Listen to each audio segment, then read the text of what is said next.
उसके भोजन में मिलते हैं, और जो चीज आप भोजन के रूप में उपलब्ध कर पा रहे हैं या जो चीज भोजन के रूप में उपयोग कर पा रहे हैं, वो सारी की सारी चीजें गाय के शरीर को पोषकता देने के बाद उसके मूत्र में, उसके गोबर में, उसके दूध में, दही में, घी में, सभी में उपलब्ध होती है। गाय का शरीर पोषण पा लिया, फिर उसके बाद वो सारे के सारे पोषक तत्व तो एक साथ मूत्र में, उसके गोबर में, फिर उसके दूध में, फिर दूध से बनने वाले दही में, घी में, सब में उपलब्ध हो जाते हैं। इसलिए कहा गया कि गाय के शरीर से मिलने वाली हर वस्तु औषधि है, और एक ऐसी औषधि है जो भोजन के रूप में इस्तेमाल हो सकती है और उसके औषधीय गुण बहुत अधिक है। इसलिए अष्टांग हृदय में और भारत के दूसरे आयुर्वेदिक चिकित्सा शास्त्रों में पंचगव्य का, गाय के शरीर से मिलने वाली वस्तुओं का बहुत महत्व है। दूसरा, ये महत्व और इसलिए भी है कि गाय बहुत सारे जानवरों में, बहुत सारे पशुओं में बिल्कुल अलग है। अगर आप उसका स्वभाव देखेंगे, उसके गुणों को जानने की कोशिश करेंगे, तो बहुत सारे पशुओं का स्वभाव और गाय के स्वभाव में जमीन आसमान का अंतर है। आप करके देखिए इसको। गाय में सबसे ज्यादा वात्सल्य है, किसी भी दूसरे पशु में इतना नहीं हो सकता, है ही नहीं उतना गाय में। वात्सल्य तो सभी पशुओं में है, लेकिन गाय में सबसे ज्यादा। कभी भी गाय के बच्चे को आप बुरी नजर से देख लें या गाय के बच्चे को किसी तरह से पीड़ित करने की कोशिश करें, उसको नुकसान पहुंचाने की कोशिश करें, तो वो आपको छोड़ेगी नहीं। और वही गाय अपने बच्चे को इतना प्रेम, इतना वात्सल्य है गाय का अपने बच्चे के प्रति कि सामने से कोई शेर आ जाए, शेर, चीता या ऐसा कोई हिंसक पशु जो उसके बच्चे को मार के खाने की स्थिति में हो, तो गाय उससे लड़ जाएगी अपने बच्चे को बचाने के लिए। भले वो लड़ते लड़ते मर जाएगी, लेकिन अपने बच्चे को बचाने के लिए वो आखिरी दम तक प्रयास करेगी। इतना वात्सल्य जो है दूसरे पशुओं में नहीं है। जैसी गाय के सामने उसके बच्चे को मारो, पीटो और काट दो, उसके ऊपर कोई फर्क नहीं पड़ता। देशी गाय के सामने उसके बच्चे को थोड़ा भी आपने छू लिया तो समझ लेना कि आपकी आफत है। ऐसा वात्सल्य, ऐसा प्रेम गाय में है। अब ये जो वात्सल्य है, ये जो प्रेम है, ये कुछ खास तरह के रसायनों से उत्पन्न होता है। आप जानते हैं, मन में भावना आती है, हमारे मन में प्रेम की भावना आए या हमारे मन में गुस्से की भावना आए, ये दोनों ही कुछ हार्मोन्स के आधार पर होता है। हमारे शरीर में एक खास तरह का हार्मोन होता है जो डोपामाइन के नाम से जाना जाता है। ये बहुत तीव्र जब होता है तो मन में प्रेम पैदा होता है, वात्सल्य पैदा होता है। ऐसी गाय में भी है। जो मनुष्य में है वो सब कुछ गाय में है। गाय में सबसे ज्यादा, पशुओं में जब हम तुलना करते हैं, गिनती करते हैं, तो सबसे ज्यादा ये डोपामाइन नाम का हार्मोन है। वो उसके मस्तिष्क में पैदा होता है, हमारे भी मस्तिष्क में पैदा होता है, या हमारे मस्तिष्क से उसका स्राव होता है। गाय में भी ऐसा ही। तो चूंकि गाय में एक खास तरह का हार्मोन बहुत तीव्र है, इसलिए उसके मन में प्रेम और वात्सल्य बहुत तीव्र है। उस हार्मोन का असर उसके पूरे शरीर पर पड़ता है। उस हार्मोन का असर पूरे शरीर पर पड़ता है।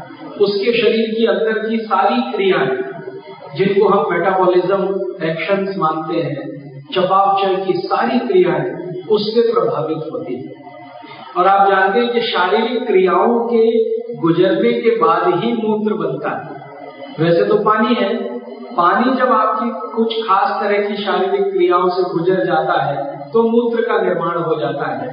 हमारे शरीर में ऐसे होता है, वैसे गाय के शरीर में होता है। तो गाय के शरीर में गया हुआ पानी उसकी सारी मेटाबॉलिक एक्शंस और रिएक्शन से गुजरने के बाद जो मूत्र बनता है, और गाय का शरीर हर समय प्रेम और वात्सल्य की भावना से भरा हुआ है, उसके शरीर में खास तरह के वो हार्मोन्स हैं, उसका असर आता है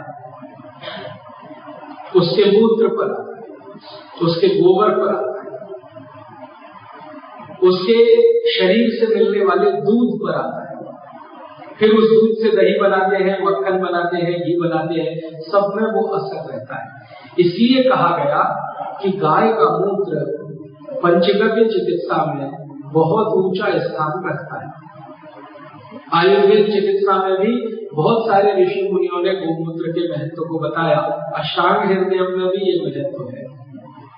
तो आप अपने जीवन में इस बात का याद रखें कि एक साथ आपके शरीर को वात, पित्त और कफ एक साथ अगर आ जाए या असंगत हो जाए या विचलित हो जाए या ऊपर नीचे हो जाए, तो वात, पित्त, कफ तीनों को संतुलित करने की ताकत गोमूत्र में है।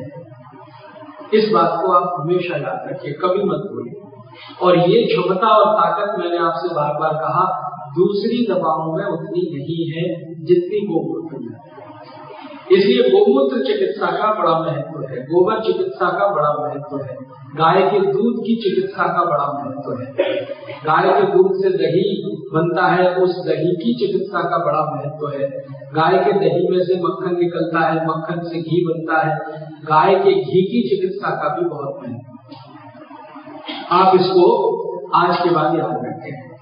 गाय का एक तो भावना प्रधान मस्तिष्क, उसके आधार पर उसका शरीर, गाय को मिलने वाला भोजन, उसमें सभी तरह के 18 सूक्ष्म पोषक तत्व, फिर उससे जो भी मिलेगा उन सभी में वो सूक्ष्म पोषक तत्वों का आना, इन कारणों से गाय का स्थान बहुत ऊंचा है। कई शास्त्रों में तो ऐसा कहा गया है कि मनुष्य से भी ऊंचा स्थान गाय का है। वैसे सभी शास्त्र ये कहते हैं मनुष्य बहुत ऊंचा है सभी जानवरों में, लेकिन कुछ शास्त्र ऐसा कहते हैं कि मनुष्य से भी ऊंची गाय है। कई काम ऐसे हैं जो मनुष्य नहीं कर सकता, वो गाय कर सकती है। या बहुत सारे काम मनुष्य ने गाय से करना सीखा। हमारे शास्त्रों में कहा गया है कि गाय से हमने बहुत कुछ सीखा है, गाय ने हमसे कुछ नहीं सीखा, हमने गाय से सीखा है। जैसे आप देखिए, ध्यान दीजिए, गाय को जब उसके बच्चे का जन्म होता है तो बच्चा जन्म लेते ही जो आवाज करता है उसी को देखकर हमने सीखा माँ। ये जो माँ शब्द है ये गाय से आता है। गाय के बच्चे का जन्म होते ही आप देखो वो जिस तरह से चिल्लाएगा उसमें से एक ही शब्द निकलेगा माँ। और कहा यह गया है शास्त्रों में कि मनुष्य ने ये गाय से सीखा माँ, तो हमने गाय से सीखा। और गाय में जो कि वात्सल्य और प्रेम बहुत है, इसलिए वो शब्द का ध्यान समझ में भी आता है कि वो रिलेशन क्या है। दूसरा, गाय का बच्चा जैसे ही जन्म लिया तुरंत गाय के शरीर से उसके सारे की सारी क्रियाओं की मदद से दूध उतरना जो शुरू हुआ, शास्त्र कहते हैं स्त्री शरीर में भी वैसे ही है, स्त्री शरीर में भी वैसे ही है। इसलिए कुछ शास्त्रों में कहा गया है कि अगर हम गाय को मनुष्य से ऊंचा रख लें तो इसमें कोई बुराई नहीं है। और कुछ शास्त्र ऐसा भी कहते हैं कि गाय ईश्वर के सबसे नजदीक है, भगवान के सबसे नजदीक है। हम भगवान किसको कहते हैं? हम भगवान उसको कहते हैं जिसमें कोई दुर्गुण नहीं, हम भगवान उसको कहते हैं जिसमें कोई वासना नहीं, जिसमें कोई अहंकार नहीं। हम भगवान उसको मान लेते हैं जिसमें मनुष्य जाति को होने वाले कोई भी काम, क्रोध, मद, लोभ आदि आदि आदि आदि बिल्कुल नहीं है, तो हम मान लेते हैं कि ये भगवान है। गाय बिल्कुल वैसी है, काम, क्रोध, मद, लोभ ये जितने भी कषाय माने जाते हैं इन सबसे बहुत दूर है। इसलिए शास्त्रों में कह दिया गया कि गाय भगवान के नजदीक है सबसे ज्यादा। गाय के बारे में आप सुनेंगे तो हैरान हो जाएंगे, इतनी विशेषताएं हैं उसमें कि जिसके घर में गाय उसके घर में कभी भी किसी चीज का अभाव नहीं होता। मैंने बहुत सारे किसानों के मुंह से ये सुना है, बहुत बार मैं गांव में जाता हूँ, बहुत किसान मुझे मिलते हैं, वो ये कहते हैं कि राजीव भाई हमारे खेत में पानी नहीं था, हमने 1 बोर कराया, 2 बोर कराया, 3 बोर कराया, 10 बोर कराया, पानी नहीं मिला। फिर किसी ने हमको कहा गाय ले आओ, तो हमने गाय लाई और गाय खेत में बांधी और उसके बाद बोर कराया तो पानी आ गया। गाय के लाने के पहले उनके खेत में पानी की बूंद नहीं, फिर उन्होंने किसी के कहने पर गाय लाके खेत में रखी तो जहां पहले पानी नहीं था वहां पानी आ गया। तो वो किसान अभी ऐसा मानते हैं कि गाय आगे से पानी आ जाता है। फिर कुछ किसान मुझे ऐसा भी कहते हैं कि गाय आने से पानी ही नहीं आ जाता, सब कुछ आ जाता है, लक्ष्मी आ जाती है, संपत्ति आ जाती है, समृद्धि आ जाती है, शांति आ जाती है, प्रेम आ जाता है, वात्सल्य आ जाता है, सब कुछ आ जाता है। मैंने बचपन में मेरी दादी माँ से बार बार ये सुना था कि गाय के गोबर में लक्ष्मी का निवास है। मेरे बात उस समय समझ में नहीं आती थी कि गाय के गोबर में लक्ष्मी का निवास है, नहीं समझ में आती थी, बस सुनता था। और भी बड़ा हुआ तो और दूसरों से सुना, बार बार सुना। फिर कुछ 10-12 सालों से मैंने वो देखा मेरी आंखों से कि गोबर में लक्ष्मी का निवास किस तरह से है। तो भारत में ऐसे हजारों किसान हैं जिनको मैं जानता हूं कि वो गाय के गोबर से खेती करते हैं और एक दाना भी खेत में यूरिया नहीं डालते, डीएपी नहीं डालते। सारा गेहूं, चावल, चना, दाल, मटर उसका उत्पादन वो गाय के गोबर से करते हैं। और वो मुझे बताते हैं कि जब वो यूरिया डालते थे, डीएपी डालते थे, तो 1 एकड़ में उनको 15 कुंटल गेहूं होता था। अब जब से गाय का गोबर वो डाल रहे हैं तो 1 एकड़ में 22 कुंटल गेहूं हो रहा है। महाराष्ट्र के बहुत सारे किसान मुझे बताते हैं और मैं देख के आया उनके खेत कोल्हापुर और सांगली जिले में। वो ये कहते हैं कि पहले हम गोबर डालते नहीं थे, यूरिया डीएपी डालते थे, तो 1 एकड़ में 25 टन तक गन्ना होता था। अब वो गोबर डालते हैं गाय का खेत में तो वो कहते हैं 1 एकड़ में 90 मीट्रिक टन गन्ना होता है उसी खेत में, जिसमें पहले वो डालते थे यूरिया डीएपी, तो 25 मीट्रिक टन, 30 मीट्रिक टन। अब उसमें डालने लगे गाय का गोबर, तो उनके गन्ने का उत्पादन हो गया 90 मीट्रिक टन। कपास पैदा करने वाले कई किसान मुझे मिले हैं, वो कहते हैं कि पहले हम यूरिया डीएपी डालते थे तो 1 एकड़ में 2 कुंटल 2.5 कुंटल कपास होती थी। अब उसी में गाय का गोबर डालते हैं तो कपास होती है 7 कुंटल, 7.5 कुंटल। एक किसान भाई तो ऐसे हैं, वो मुझे कहते हैं कि मैं तो करोड़पति उसी दिन से हुआ जिस दिन से मैंने गोबर खेत में डालना शुरू किया। कि जो किसान अपने खेत में यूरिया डीएपी बंद करके गोबर डाल रहे हैं, सबका उत्पादन बढ़ रहा है। और इतना ही कितना बढ़ रहा है? 2 गुना, 3 गुना, 4 गुना, 5 गुना।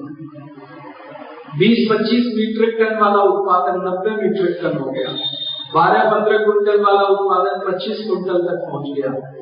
चावल और धान के खेतों में मैंने मेरी आंखों से देखा है, कई किसान 1 एकड़ में 30 क्विंटल तक धान निकाल रहे हैं। और वैज्ञानिक हैरान हो जाते हैं कि हमारी सारी आधुनिक दवाएं जो केमिकल से बनती है, यूरिया डीएपी और उनके साथ पेस्टिसाइड, वो फेल हो जाते हैं, लेकिन गोबर कभी फेल नहीं होता। तो गाय के गोबर को खेत में इस्तेमाल करने से उत्पादन ज्यादा मिले, फिर उस उत्पादन को वो बाजार में बेचे तो लक्ष्मी ही आई। तो गोमय वसति लक्ष्मी एक सूत्र है हमारे शास्त्रों में गाय के लिए। गाय के गोबर में लक्ष्मी का निवास है, वो अब समझ में आ गया। इसी तरह से एक सूत्र है गोमूत्रे धन्वंतरी, गोमय वसति लक्ष्मी, गोमूत्रे धन्वंतरी। गाय के मूत्र में बताया गया धन्वंतरी का निवास है। अब धन्वंतरी को हम मानते हैं आरोग्य के देवता हैं। अभी दीपावली आ रही है, हम पूजा करेंगे। धनतेरस आएगी, उस दिन धन्वंतरी भगवान की पूजा होगी। और कहा गया कि ये धन्वंतरी तो गोमूत्र में है, गाय के मूत्र में धन्वंतरी, जिनकी हम पूजा करते हैं, और वो गाय अपने शरीर में उनको धारण किए हुए। ये धन्वंतरी जी की बात बचपन से मैंने सुनी, गाय के मूत्र में धन्वंतरी है। पिछले 10-12 वर्षों से मैं भारत में जगह जगह प्रवास करता हूँ, तो मैंने देखा बहुत सारी ऐसी संस्थाएं जो गौशालाएं चलाती हैं। उन सभी संस्थाओं में गाय के मूत्र से चिकित्सा की जाती है और ऐसे ऐसे रोगों का इलाज हो रहा है जो किसी दूसरी पैथी में संभव नहीं। जैसे कैंसर रोग, आप जानते हैं आसानी से ठीक नहीं होता, लेकिन वही कैंसर गोमूत्र की दवाओं से बहुत आसानी से ठीक होता है। मैंने कल परसों के प्रशिक्षण शिविर में बताया था कि गाय के मूत्र में गेंदे के फूल की पत्तियों की चटनी बनाकर, उबालकर, थोड़ा हल्दी डालकर आप उपयोग करना और कराना शुरू करो तो पेट के अंदर के कैंसर में इतना तीव्र लाभ होता है जो किसी दूसरी पैथी में संभव नहीं। इंटेस्टाइन का कैंसर हो, लार्ज का या स्मॉल का, रेक्टम कैंसर हो, कोलेक्ट्रल कैंसर हो, आहार नली का कैंसर हो, ऑसियोफेगस कैंसर हो, जो सब प्राण घातक माने जाते हैं, वो गोमूत्र चिकित्सा से बहुत आसानी से ठीक होते हैं। ये अपना जो महर्षि भागवत पंचगव्य चिकित्सा केंद्र है, यहाँ पर भी बहुत सारे मरीज आते हैं और कैंसर का इलाज करवा के आराम से ठीक होके जाते हैं। ब्लड कैंसर ठीक होता है, बाकी अंदर के सभी कैंसर ठीक होते हैं।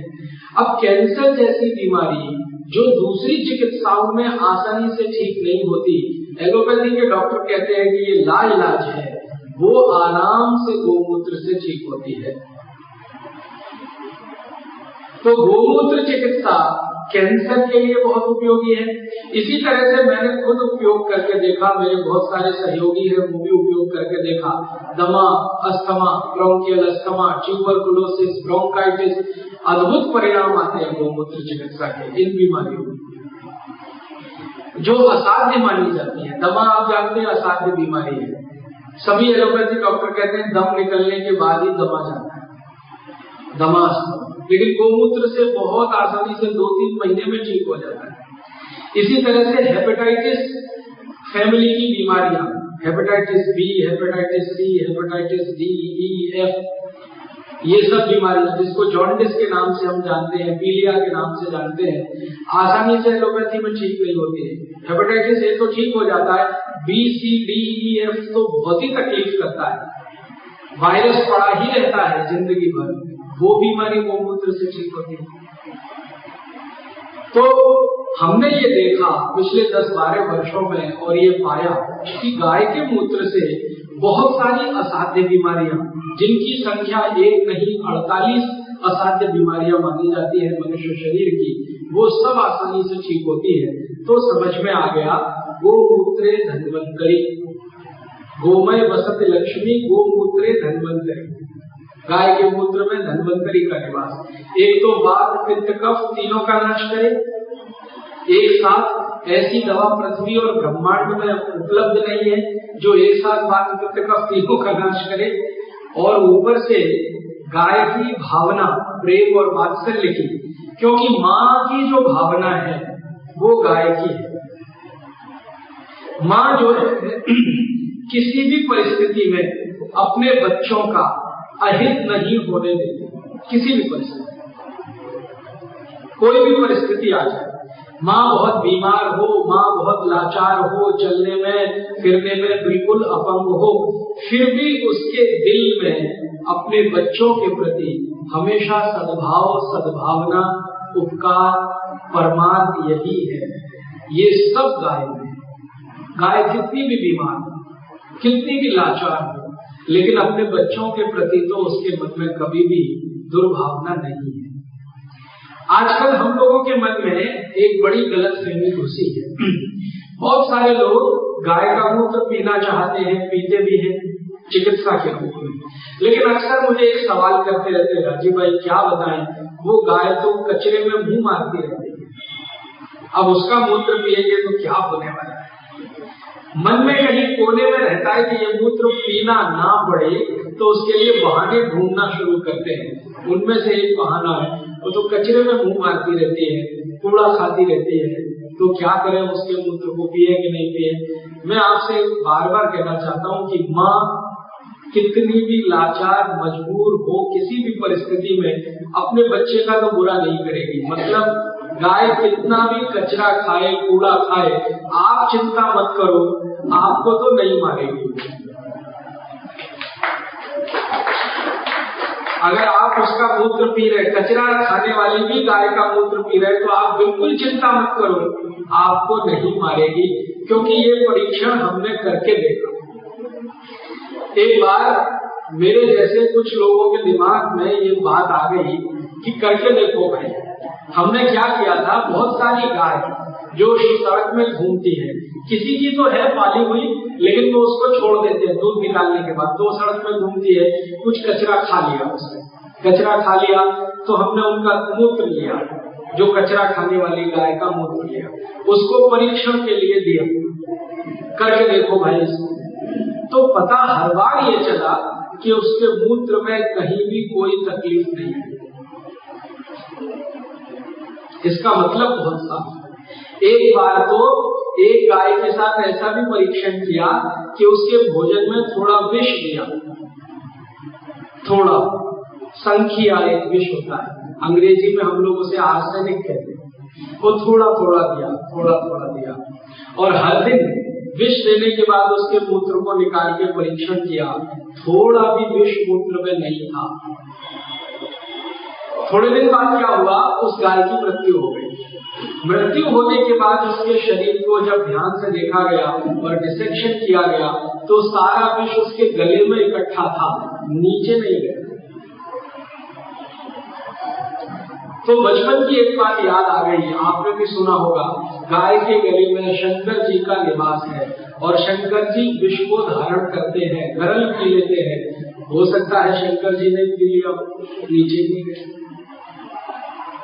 तो आप अपने दिमाग से ये भ्रम निकाल दो कि गाय कचरा खाएगी, कूड़ा खाएगी, तो उसके मूत्र को पीने लायक माने कि नहीं।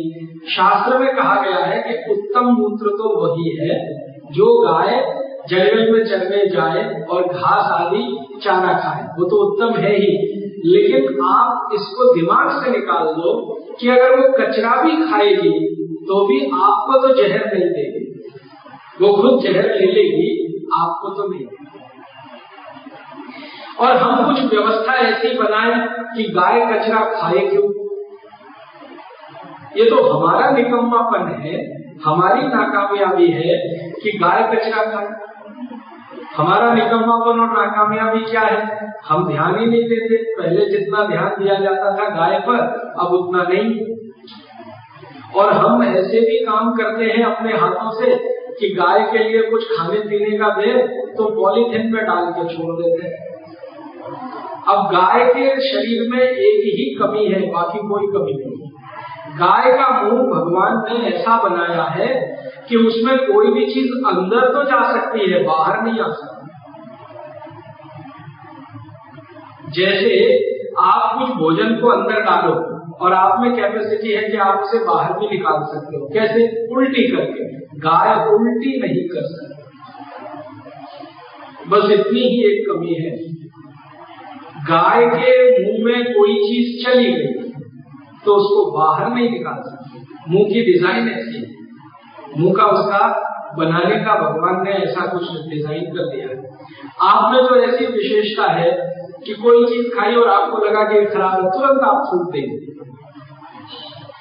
या गर्दन तक भी गई तो खींच के निकाल लेंगे। गाय ये नहीं कर पाती। इसलिए आप जो पॉलीथिन में कोई चीज डाल देते हैं तो खाने की कोशिश तो वो उस चीज की करती है, लेकिन उसके साथ पॉलीथिन चली जाती है। और हम कुछ आज के जमाने के पढ़े लिखे मूर्ख लोग क्या करते हैं कि कोई भी कचरा पॉलीथिन में डालना शुरू कर दिया है और बांध और देते हैं उसको, पॉलीथिन ऊपर से बांध और फेंक देते हैं। अब उसको तो खाना है वो जो अंदर है, अब पॉलीथिन को खोले कैसे? तो हमारे निकम्मेपन और नाकामयाबी का सबूत है गाय कचरा खाए। गाय कचरा क्यों खाए? इस देश में परंपरा रही है हजारों साल, हर घर में पहली रोटी गाय की,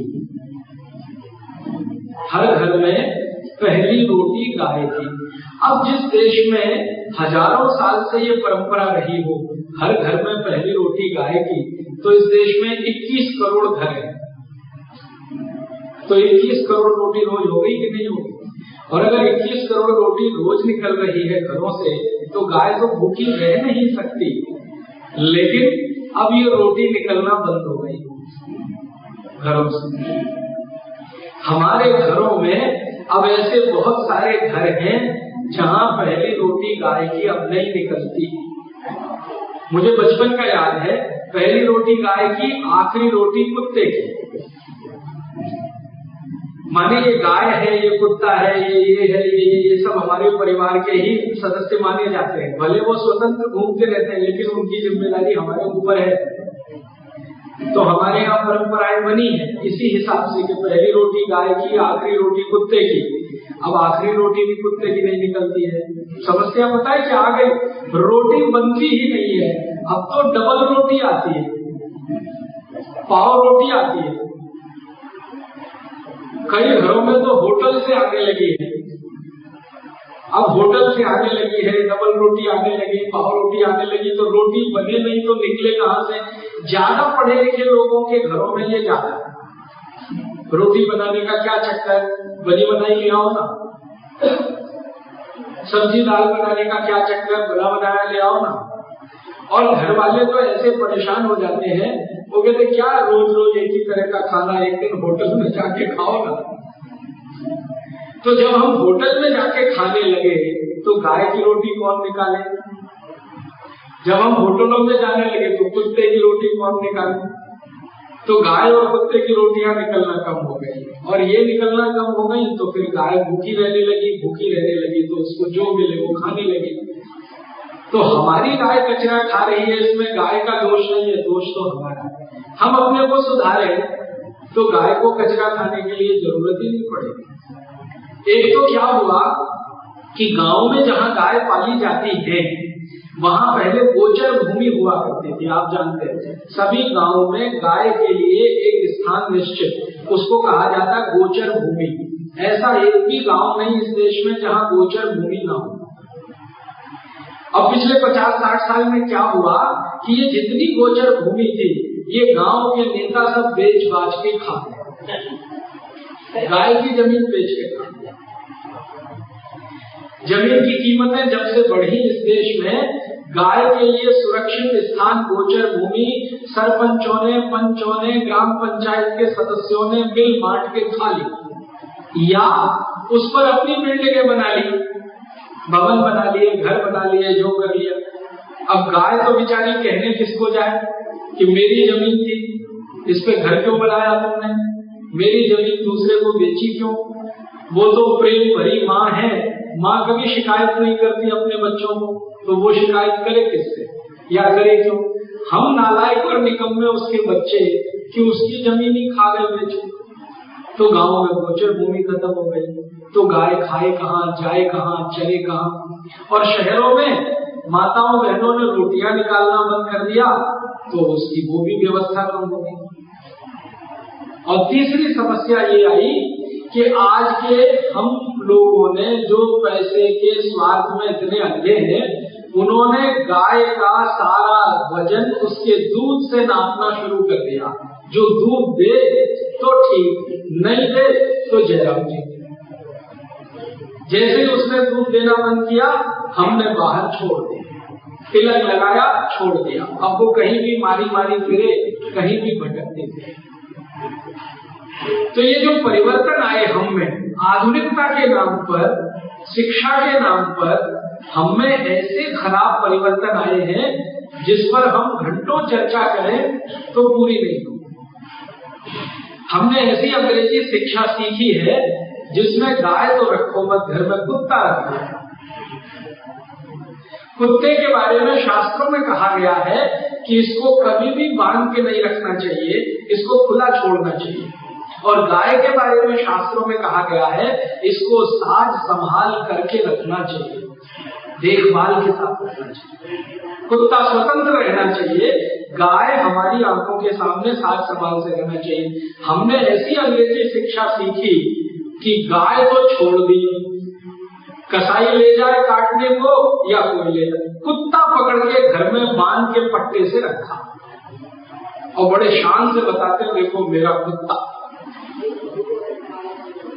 और बताते नहीं है। रोज सवेरे उसको टहलाने लेके जाते हैं, खुद नहीं जाएंगे लेकिन कुत्ते को लेके जाएंगे, तो शूशू कराएंगे, उसको संडास करवाएंगे, सब करवाएंगे।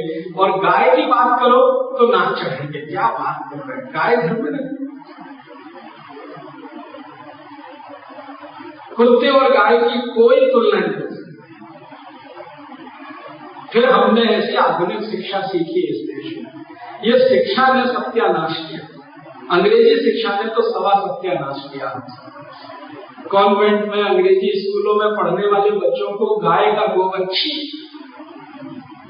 जिस गाय के गोबर से स्नान किए बिना आप कोई यज्ञ नहीं कर सकते, जिस गाय के गोबर का लेपन किए बिना यज्ञ की वेदी नहीं बना सकते आप, उस गाय के गोबर को हमारे अंग्रेजी पढ़े लिखे बच्चे इसमें बदबू आती है। और दुनिया भर का कचरा, अंग्रेजी सेंट और परफ्यूम, उसमें खुशबू आती है जो त्वचा को भी नुकसान करते हैं, शरीर को भी नुकसान करते हैं। ये दुष्परिणाम आया कहां से? ये पिछले 100-150 साल की जो अंग्रेजी शिक्षा हमको मिली, मैकॉले शिक्षा मिली, उसने उल्टा घुमा लिया हमारा दिमाग। गाय से घूमकर हम कुत्ते पे चले गए, गोबर से घूमकर हम पता नहीं किस किस केमिकल पे चले गए। अभी हमें थोड़ा दिमाग अपना सीधा करना है, इसके लिए मैंने अष्टांग हृदयम का ये सूत्र आपसे कहा है। आप आज के बाद अपने मन में गाय के बारे में मन और भावना दोनों बदलो। सबसे पहली बात तो ये जान लो कि उसके शरीर से कितना भी कचरा खाए आपको जहर नहीं मिलेगा, ये तो पक्का, ये हमने खूब करके देखे। इसलिए कभी भी दिमाग में ये बात लाना नहीं कि ये गाय कचरा खा रही है तो इसके गोबर का उपयोग करें ना करें, मूत्र का उपयोग करें ना करें। आप बिल्कुल बिंदास, कुछ तकलीफ हुई तो मैं उसकी जिम्मेदारी लूंगा। दूसरा, अपने मन में कुछ ऐसे संकल्प करो कि भाई अपने हाथों गाय का कुछ सहयोग हो। अपने हाथों गाय का सहयोग हो तो क्या हो, एक रोटी सवेरे शाम गाय के निकले, एक से ज्यादा निकले तो अच्छा है, क्योंकि बहुत सारे घर निकाल ही नहीं रहे हैं तो उनकी जिम्मेदारी भी आप ले लो। आपकी समझ में आ गया तो घर में गाय की रोटी तो निकले ही, और उसको सम्मान के साथ गाय को खिलाया जाए, ये नहीं कि कहीं पटक के चले। और पॉलीथिन में बांधकर कभी भी कोई ऐसी चीज मत फेंको जो गाय के खाने के काम आ सके। जैसे सब्जियां हैं, आप सब्जियों के छिलके उतारते हैं, ये सब छिलके गाय के लिए उपयोगी है। आप सब्जी छील के खाते हैं, वैसे आप ना खाओ तो अच्छा है, लेकिन फिर भी हम छील के खाते हैं, तो आप जो उतार रहे हो सब्जी का हिस्सा वो सब गाय के काम का है, तो उसको पॉलीथिन में बांध के तो कभी मत फेंको। तो आप बोलोगे फिर फेंके कैसे? ऐसी फेंक दो ना, गाय आते जाते उसको जो लगेगा उसको चुन के खा लेगी। पॉलीथिन तो खत्म करो, बांध के फेंक देंगे। दूसरा ये करो। और तीसरा, नियमित रूप से आपके जीवन में जब भी कोई गंभीर तकलीफ आए, वात की हो, पित्त की हो, कफ की हो, तो गौमूत्र का उपयोग करो। इससे क्या होगा, आपको गाय के प्रति सद्भावना, उसके प्रति महत्व बढ़ता ही जाएगा। जब आप परिणाम देखेंगे तो महत्व भी समझ में आएगा। तो आप अपने जीवन में वात रोगों से पीड़ित हैं तो, पित्त रोगों से पीड़ित हैं तो, कफ रोगों से पीड़ित हैं तो गौमूत्र का इस्तेमाल करो। एक ही थोड़ी सी बात कहना चाहता हूँ कि पित्त के रोगी गौमूत्र का इस्तेमाल करें पानी मिलाकर, वात और कफ के रोगी गौमूत्र का इस्तेमाल करें सीधा। पित्त के रोगी माने गैस बनती है, एसिडिटी होती है, हाइपर एसिडिटी होती है, अल्सर हो गया, पेप्टिक अल्सर हो गया, पेट में घाव हो गया, इस रोग से ग्रसित रोगी अगर गौमूत्र प्रयोग कर रहे हैं तो उनके लिए ये सावधानी है कि वो पानी मिला के करें उपयोग। और गाय के मूत्र में बराबर पानी मिलाया जा सकता है। और कफ और वात के रोगी हैं, जैसे दमा है, अस्थमा है, ब्रोंकियल अस्थमा है, ट्यूबरकुलोसिस, ये सब कफ के रोग हैं। सर्दी है, खांसी है, जुकाम है, कफ के रोग हैं। तो कफ के रोगी सीधा उपयोग कर सकते हैं गोमूत्र बिना पानी मिलाए, और वात के रोगी भी सीधा गोमूत्र इस्तेमाल कर सकते हैं बिना पानी मिलाए। गाय के शरीर से निकला हुआ मूत्र सीधे उपयोग करना, पीना। अब कब पिए, कितना पिए? आधा कप बड़े व्यक्ति के लिए, आधा कप माने 50 मिलीलीटर, एक खुराक बड़े आदमी के लिए, और 18 साल से कम उम्र वालों के लिए 20 से 25 मिलीलीटर। और हमेशा गोमूत्र पीने का सर्वोत्तम समय शास्त्र में कहा गया है सुबह का, खाली पेट, निराहार, उस समय सबसे अच्छा। आप बोलेंगे जी बदबू आती है, कोई बदबू नहीं आती, 1-2 दिन पिएंगे फिर उसी में खुशबू आना शुरू हो जाएगी। मैं बताऊं, ये बदबू और खुशबू मन की एक विशेष अवस्था है। वास्तव में किसी चीज में बदबू नहीं है और किसी चीज में खुशबू नहीं है, वो मन की एक अवस्था है। मैं आपको जानकारी देता हूँ, इसमें आप हंसना नहीं, गंभीरता से सोचना। ये जो पैथोलॉजिस्ट होते हैं ना, पैथोलॉजिस्ट जो आपकी टट्टी की जांच करते हैं, पेशाब की जांच करते हैं, वो रोज टट्टी की जांच करते हैं, बदबू आना बंद हो जाती है? नहीं आती। हाँ, आप जिस संडास में, टट्टी में बदबू महसूस करते हैं, आपका पैथोलॉजिस्ट उसी को जांच करता है, उसके नाक के सबसे नजदीक रहती है, उसको नहीं आती। 1-2 दिन आती है, फिर नहीं आती। महत्व की बात क्या है, ये शरीर है जो हर परिस्थिति में अपने आप को एडजस्ट करता है। तो आज 1-2 दिन पिएंगे, गोमूत्र में बदबू आएगी, तीसरे दिन से शरीर ने एडजस्ट कर लिया, वो बंद हो जाएगी। तो गोमूत्र पीने में बदबू आती है, ये तो दिमाग से निकाल दो। हाँ, ये जरूर आप कह सकते हो थोड़ा तीखा लगता है, 1-2 दिन लगेगा, फिर उसके बाद नहीं लगेगा। 1-2 दिन लगेगा, उसके बाद नहीं लगेगा। फिर आप पूछेंगे कितने दिन ले सकते हैं? जो गंभीर बीमारी से पीड़ित हैं, जैसे दमा बहुत गंभीर बीमारी है, अस्थमा बहुत गंभीर बीमारी है, सिनोफिलिया गंभीर बीमारी है, जो देर में बीमारी आती है ना, उतनी ही देर में जाती है, ये मोटी बात याद रखना। जो बीमारी शरीर में जितने देर में आती है वो उतनी ही देर में जाती है। जैसे मोटापा 1 दिन में किसी को नहीं आता, धीरे धीरे 10 साल में, 15 साल में, 20 साल में आप स्थूल होते हैं, तो वो धीरे धीरे ही जाएगी। दमा अस्थमा भी ऐसी बीमारी है, कैंसर भी ऐसा। तो जो बीमारियां देर में जाने वाली हैं, उनके लिए गोमूत्र सेवन कम से कम 3 महीना, 90 दिन। और जो जल्दी जाने वाली है, सर्दी है, जुकाम है, खांसी है, बुखार है, ये सब जल्दी जाने वाली है, डायरिया है, डिसेंट्री है, ये सब जल्दी जाने वाली बीमारियां हैं। इनमें गोमूत्र 1 हफ्ते से लेकर 15-20 दिन तक, ऐसे याद रखना। ज्यादा लंबी बीमारी है, ज्यादा दिन गोमूत्र पीना। जल्दी ठीक होने वाली बीमारी है, कम दिन पीना।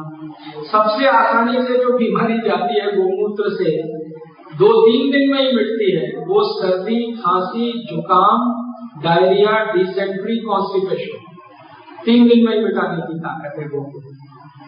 सर्दी, खांसी, जुकाम, डायरिया, डिसेंट्री, कॉन्स्टिपेशन, ये बीमारी 2-3 दिन में ही मिट जाती है, तो 3 दिन पर्याप्त है।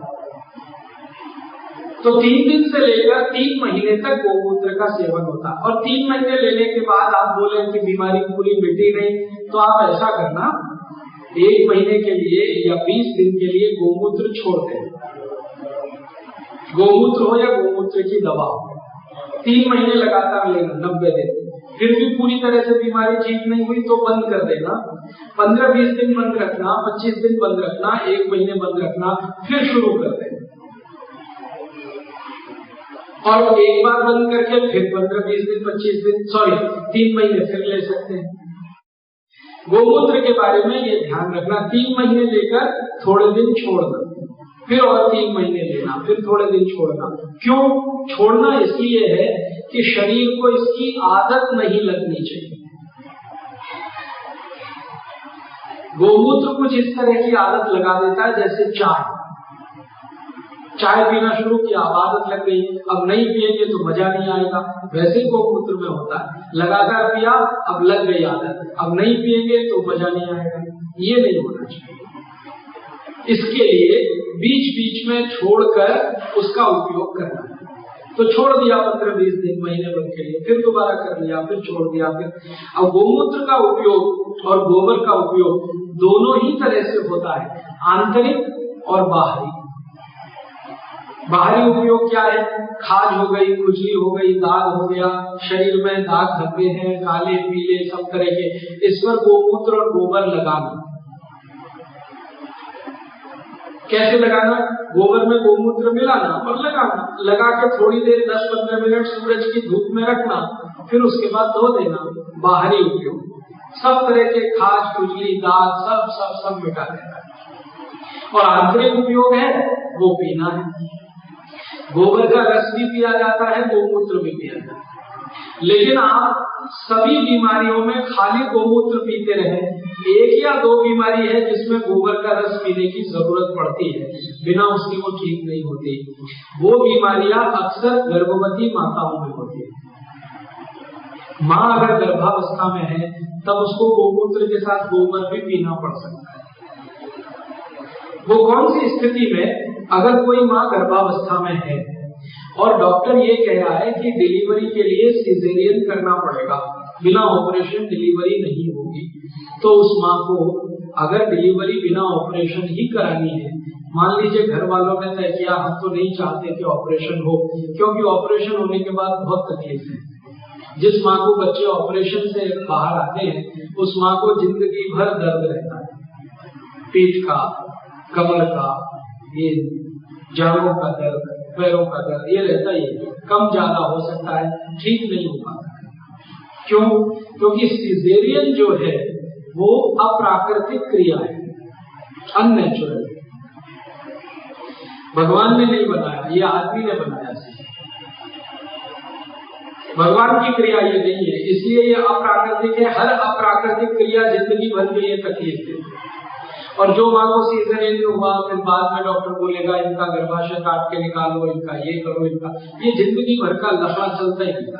कभी भी वो माँ चैन और शांति से 2-5 साल बिता ही नहीं सकती। इसलिए मैं सभी माताओं के लिए विशेष रूप से कहता रहता हूँ कि आप अपने बच्चों को बिना सीजरियन के जिंदगी दें, दुनिया में आने दें, तो उसमें गाय का मूत्र आपको बड़ी मदद करेगा। माताएं इस बात को ध्यान रखें। भाइयों भी को बोलना चाहता हूँ कि जब किसी माँ को डॉक्टर बोल देगा कि सिजेरियन तो करना ही पड़ेगा, बिना उसके नहीं है, तो आप डॉक्टर से एक तो छुट्टी ले लीजिए, डॉक्टर को राम कह दीजिए, माँ को घर ले आइए या लेके ही मत जाइए, ऐसे डॉक्टर कहना।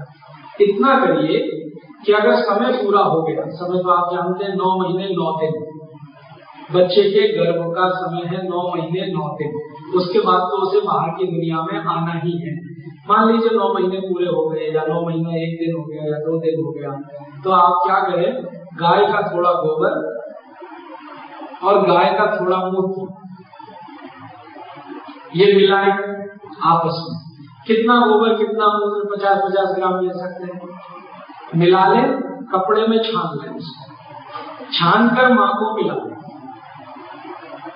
अब 50-50 ग्राम गोबर और मूत्र को आप जब छानेंगे और कपड़े में, तो वो जो 2 या 3 खुराक में उसको पिलाएं। 2-3 चम्मच एक बार, 2-3 चम्मच फिर एक बार, 2-3 चम्मच। मैंने जितनी माताओं को ये पिलाया है, चौथी खुराक देनी नहीं पड़ी है, बच्चा अपने आप बाहर है। ये गोबर और मूत्र की शक्ति है, आप इसका उपयोग करें।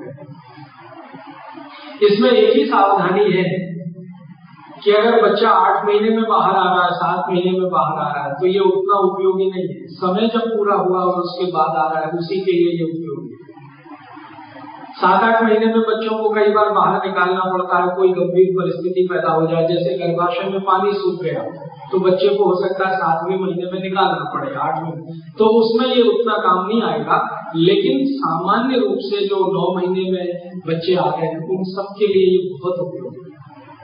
कई बार तो मैंने ऐसा देखा है कि किसी माँ को मैंने बोल दिया कि ले लो, तो उन्होंने एक खुराक तो ले ली, दूसरी खुराक को ले ली और फिर लगा कि नहीं हॉस्पिटल चलना ही चाहिए। तो हॉस्पिटल जाने के लिए गाड़ी निकाल ली, गाड़ी में माँ बैठ गई और गाड़ी में ही प्रसव हो गया। बहुत ऐसी माताएं होती है ना, धीरज नहीं है, पेशेंस नहीं है, चलो ये डॉक्टर के पास, तो डॉक्टर के पास जाने से पहले ही हो गए। ऐसा बहुत बार हुआ है।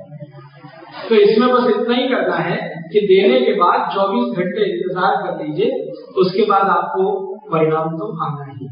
ये बहुत आसान उपाय है हर उस माँ के लिए जो बिना सिजेरियन अपनी डिलीवरी चाहती है। और एक जानकारी दूं, आजकल कई माताएं हमारी ऐसी हैं जिनके शरीर में ताकत थोड़ी कम।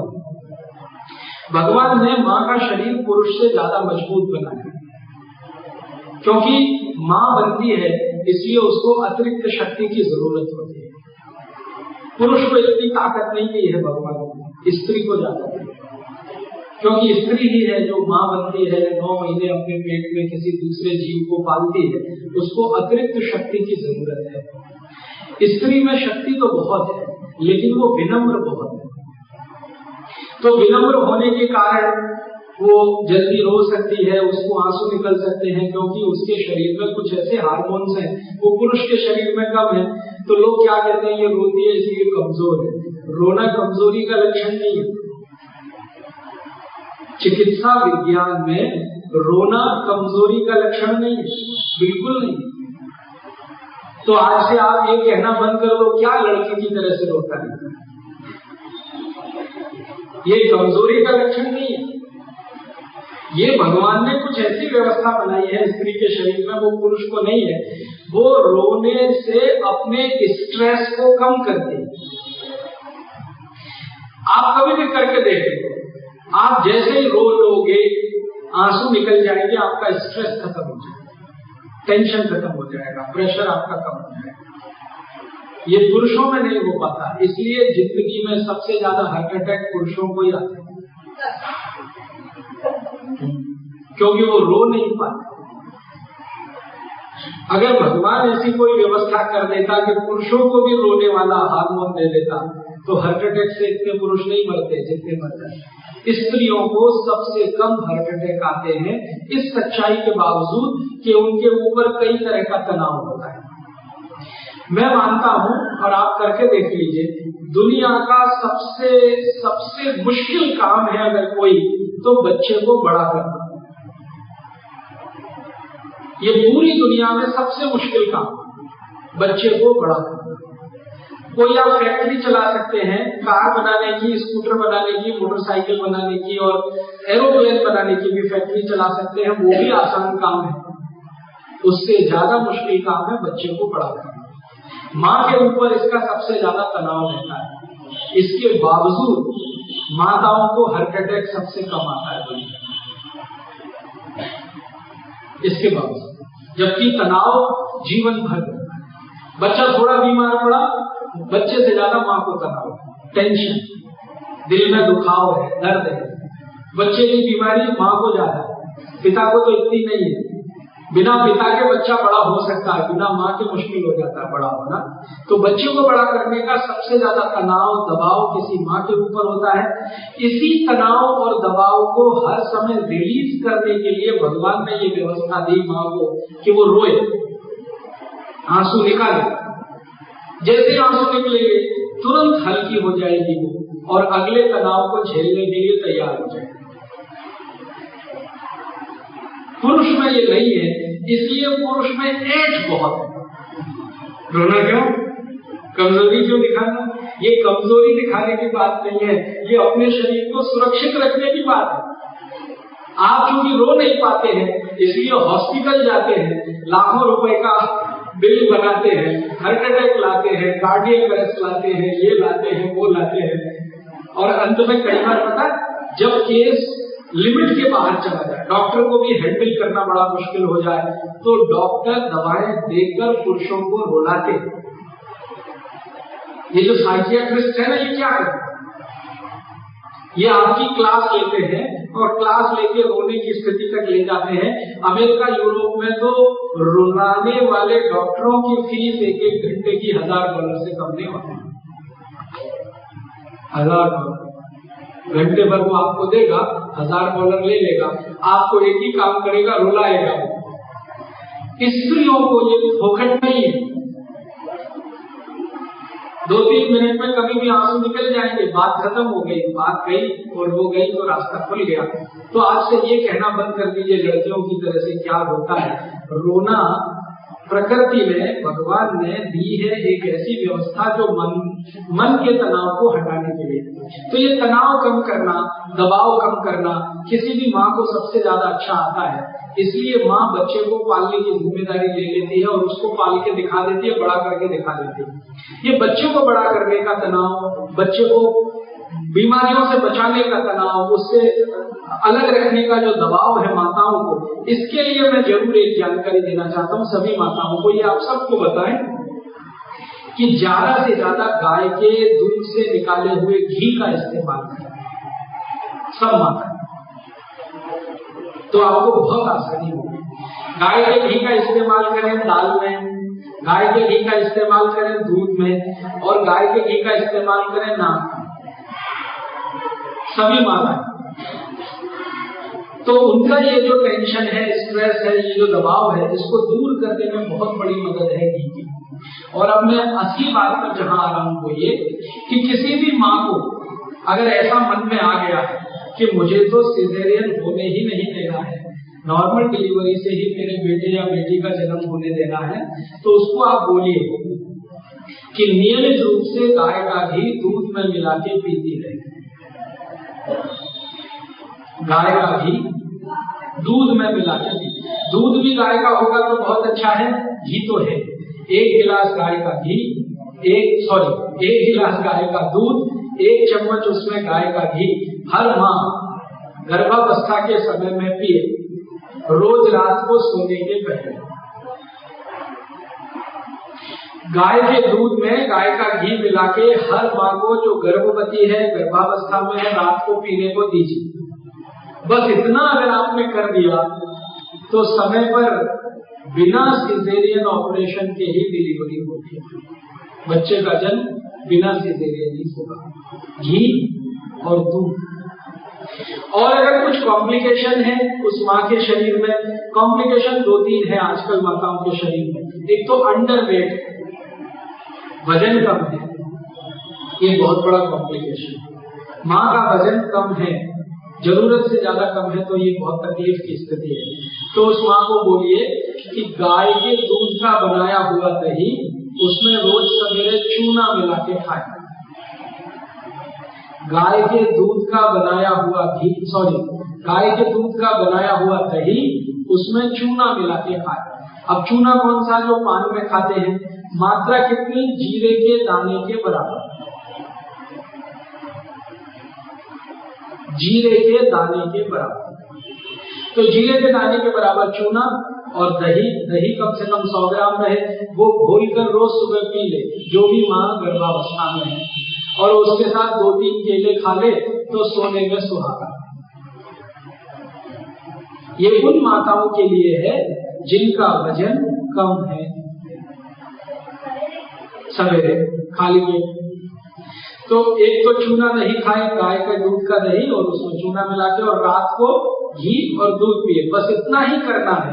उस माँ को भी बच्चे को जन्म देते समय कोई तकलीफ नहीं होगी। जो खुद अंडरवेट है उसका बच्चा अंडरवेट नहीं होगा,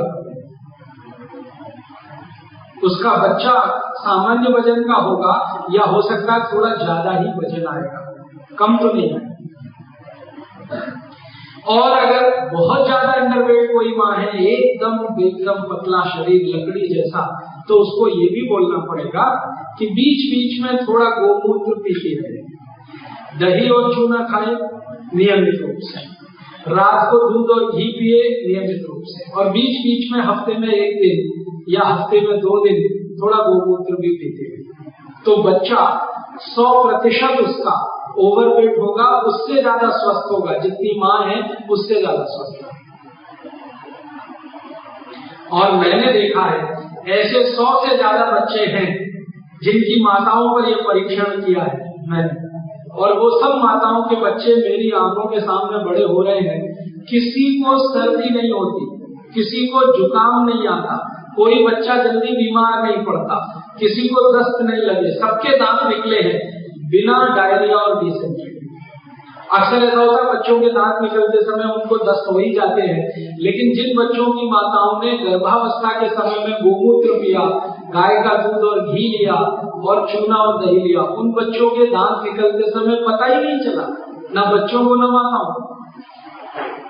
और वो बच्चे जब स्कूल जा रहे हैं ना, उनमें से कुछ इतने बड़े हो गए कि स्कूल जाने लायक हैं, तो उनके अध्यापक बोलते हैं कि ये पहली कक्षा में बैठने लायक नहीं है, इसको तीसरी में भर्ती कर दो, चौथी में भर्ती कर दो। जंप करते हैं, मतलब जो बच्चे 3 साल में सीखते हैं वो 1 ही साल में सीख लेते हैं।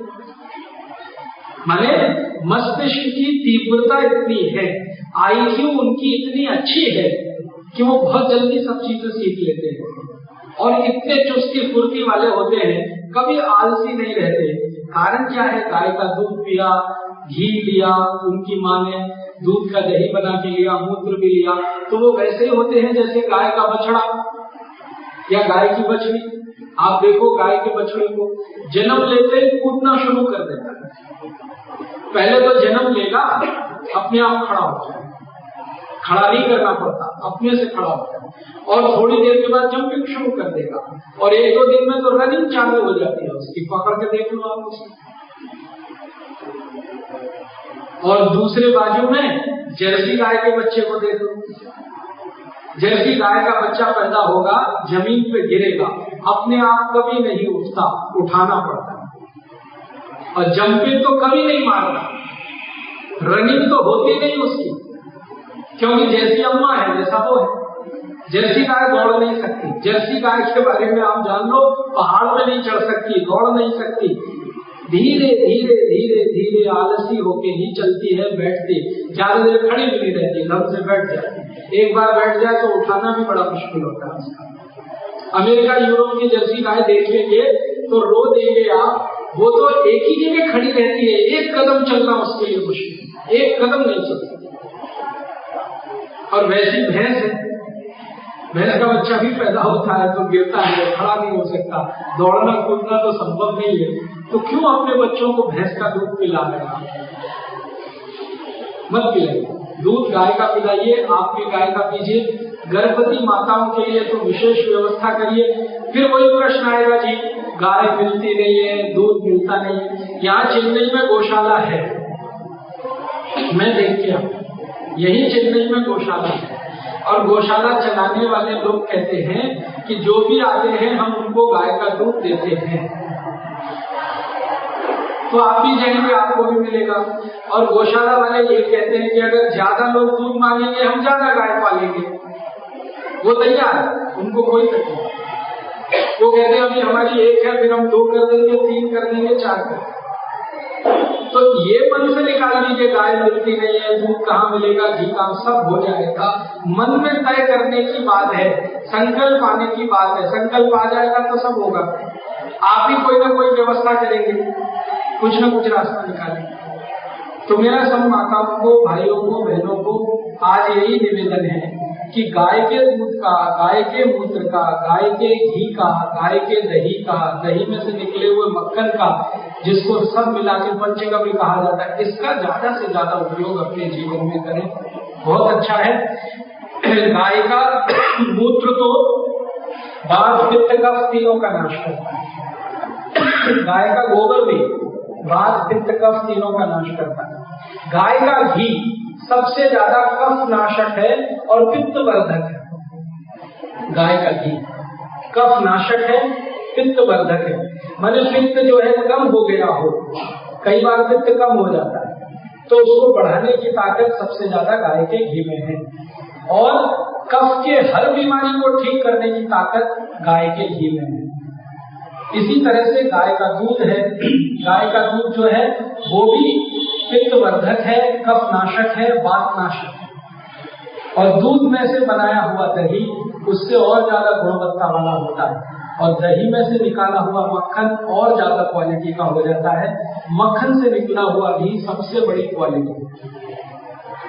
गाय के दूध की क्वालिटी जो है ना बढ़ती है, दूध से दही बनाओ, क्वालिटी बढ़ेगी, दही से मक्खन निकालो और बढ़ेगी, मक्खन से घी निकालो और बढ़ेगी। और आप सभी जानते हैं कि भगवान कृष्ण ने गाय के दूध से निकाले हुए मक्खन को खा खा कर ही कंस का नाश किया।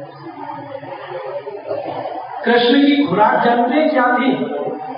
श्री कृष्ण की खुराक थी मक्खन और मिश्री।